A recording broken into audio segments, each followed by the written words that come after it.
Қазақстан темір жолының ғимаратында Республика күні қарсаңында мерекелік концерт өткізілді. Іс-шараны ұлттық тасымалдаушы компанияның қызметкерлері ұйымдастырды. Мереке құрметіне қызметкерлер саланың дамуына қосқан үлесі үшін түрлі наградалармен марапатталды. Баршаңызды келе жатқан Республика күнімен құттықтаймын. Дендеріңіз сау, аман есен болсын. Мінекей Қазақстан темір жолы ұжымы басшылары біздің еңбегімізді бағалап сый-сипат көрсетіп жатыр бізге. Көп үлкен рахмет. Жеріміз, еліміз тыныштық болсын, аманшылық болсын. Темір жолымыз тоқтамасын, өркендей берсін, өсе берсін. Біз де аз да болса өзіміз күшімізді аямай, үлесімізді қоса берейік. Темір жолымыз мәңгі жасай берсін. Жасасын Қазақстан темір жолы.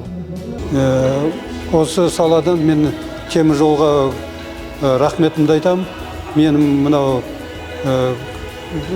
Республика Қазақстан күнінде мені марапаттап, бөліп, біліп, неғылып, ерен еңбегі үшін медалін беріп құрметтеп атқанына.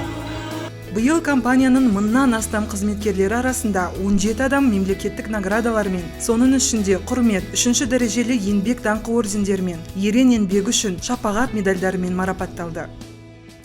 Филиалы компании «Многофункциональный центр обслуживания». Марапатталғандардың қатарында әртүрлі темір жол кәсіптерінің адамдары, машинист, нұсқаушы, пойыз құрастырушы, жол шебері, көпір жолының шебері, жол серік, сала зейнеткері және басқалары бар. Біріншіден бүкіл қазақстандықтарды бүгінгі республика күнімен құттықтағым келеді. Бәрілеріңізге, семьяларыңызға, жанұяларыңызға бақыт, еңбектеріңізге жеміс тілеймін.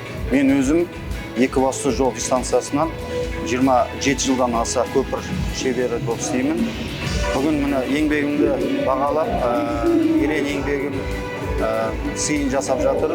Басшыларға, компания басшыларына үлкен рахмет айтқым келеді. Достижений, да, молодым специалистам ничего не бояться, идти на железную дорогу.